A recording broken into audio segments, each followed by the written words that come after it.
The next film I watched was Maestro. This is the latest film from Bradley Cooper, who directed and is the main lead, and also stars Carey Mulligan. The film is about this love story, chronicles the lifelong relationship of conductor and composer Leonard Bernstein and Felicia Bernstein. So Bradley Cooper also directed and starred in the film A Star Is Born from 2018, and that was a film that brought so much heart and warmth to the film, and then eventually brought a tear to my eye. And just like with that film, I thought he did a great job once again with Maestro. And what carries this film is the stellar performances from both Bradley Cooper and Carey Mulligan.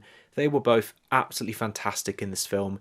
And as I said in my Letterboxd review, I said just give the Oscars already to both Cooper and Mulligan. There is so much effort and emotion from both Carey Mulligan and Bradley Cooper, and especially with the more emotional scenes, which did bring a tear to my eye, and they both absolutely care about performing as this real life couple. I thought this film was beautifully well shot. It shows a great use of black and white and colour, black and white being about their past and colour being about their present/future. Maestro has excellent choreography. There are a couple moments when you do see some very enjoyable and catchy scenes when both Cooper and Mulligan dance together. And the conducting as well in this film was very impressive, and I'm not sure if Bradley Cooper himself did what Cate Blanchett did in Tar, but there was one scene when it's a long take when Bradley Cooper is conducting, and I just felt the way it was presented from his performance, the camera, it looked like he actually did it, and I was very impressed by it. It has insane production designs and real use of locations with some great costumes that show so much detail. I very much liked the makeup. It was very impressive, and especially I liked what they did to old Bernstein. I loved the music in this film, and especially the scenes when Cooper is conducting. There is so much passion and force going on. And I really liked the editing in this film. It was very transitional. When we see characters either walking or running from one location to the next, and I just felt the way it was captured was executed really well from the editing, and it felt like I was in the film and coming along with them for the ride. The story gets going slowly, but it's the chemistry between Mulligan and Cooper that is the core of the story and makes the story to be bold and moving. And as mentioned from the IMDb plot synopsis, this is not just about Bernstein but both about himself and his wife. I think my biggest issue with Maestro is sometimes the dialogue was quite heavy, and it was sometimes difficult to hear and keep up what the characters were saying. I do think this is going to be an obvious Oscar contender, and I do think some people might feel that the film loses focus on our main character, as the film is titled Maestro.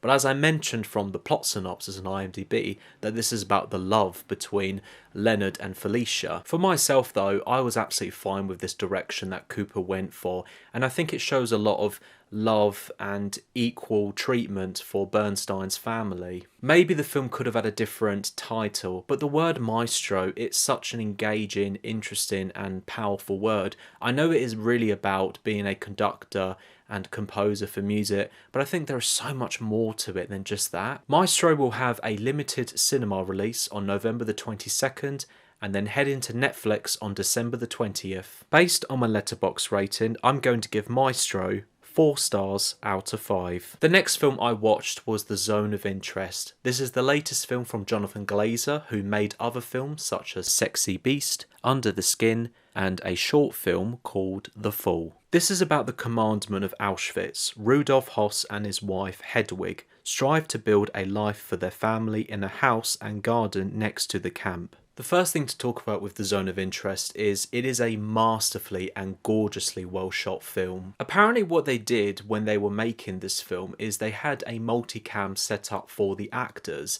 and of course that is to get as much coverage from different angles, but really it's to give the actors more of an opportunity to show their performance of whatever it is they're doing in the film and scenes. But every shot in this film has so much detail, and it feels like it's between a painting or a photograph, even if it's just a shot where a character is just walking from point A to point B, or if someone is doing their chores. I don't know, there's just something about it that's really powerful and memorable for me, and I really do hope this gets nominated for an Oscar for Best Cinematography. I absolutely loved the music and sound design in The Zone of Interest. It is so haunting and eerie. For example, there are many scenes when we can hear a lot of horror and torture going on in the camp, and what is interesting is we never really see what goes on but only hear it, and it just always makes you feel so uncomfortable, and it feels like you're actually there. With the music, and especially the end credits, I have never experienced an escalation of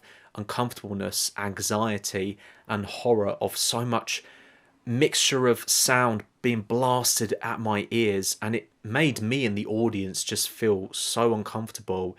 And that was the whole point from Glazer's directing, was for us to feel like this, which I found really interesting. The story's presentation does a great job showing from the perspective of the commander's family living in a wealthy and comfortable house while prisoners are only being heard and getting killed. And what the commander's family goes through in this film is a mixture of emotions and feelings about disturbance, guilt, and then eventually sickness. And it kind of makes us feel the same as well.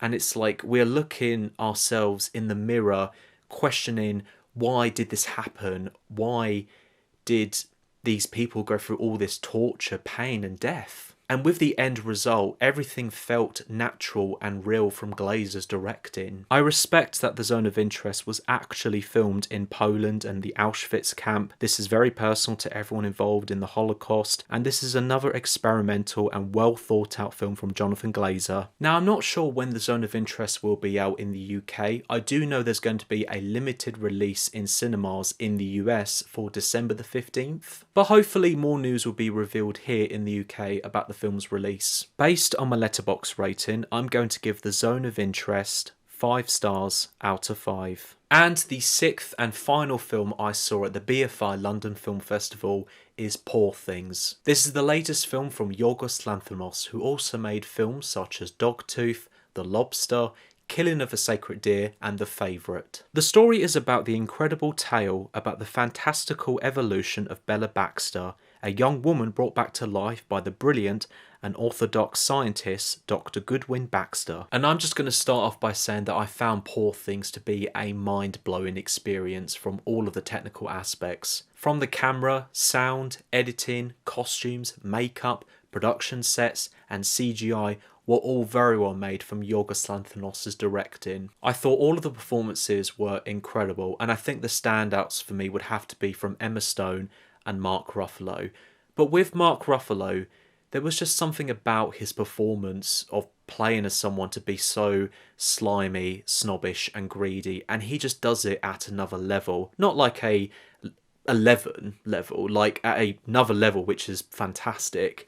And I just don't think I've ever laughed so much from his facial expressions and his body language, and he just absolutely nails it. He definitely had the most laughs from the audience, and even a few times there was some applause as well. Like a lot of Yorgos Lanthimos films, it is very funny, from a crude, dry and unique sense of humour. It is grotesque, weird, strange and beautiful. And what I love about Yorgos Lanthimos as a filmmaker is he absolutely loves his style. He does not care how far he pushes the limits, and he loves expressing his art. Hats off to him. I thought Poor Things did a great job of showing our main character, Bella Baxter, played by Emma Stone, to be a fish out of water character. Specifically, I think with the cinematography when it uses black and white and a variety of colour. From my experience of watching the film, I do feel that the black and white shows this repetitive and samey life that Bella is living and experiencing, and then we go to colour, it shows this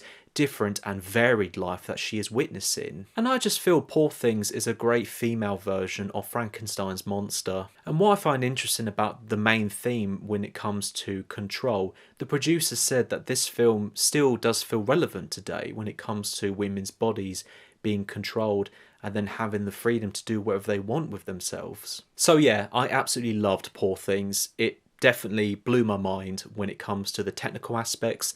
The story is full of comedy, weirdness, grotesqueness, and charm from Yorgos Lanthimos' filmmaking. And this is definitely one of my favourites of the year. Poor Things will be released in UK cinemas next year on January the 12th. Based on my Letterboxd rating, I'm going to give Poor Things 5 stars out of 5. And that is it. That is what I watched at this year's BFI London Film Festival 2023, and I had a blast once again. Great films, respectable audiences, amazing and passionate atmosphere, and I cannot wait to go next year. Thank you so much for watching. I hope you've enjoyed this video.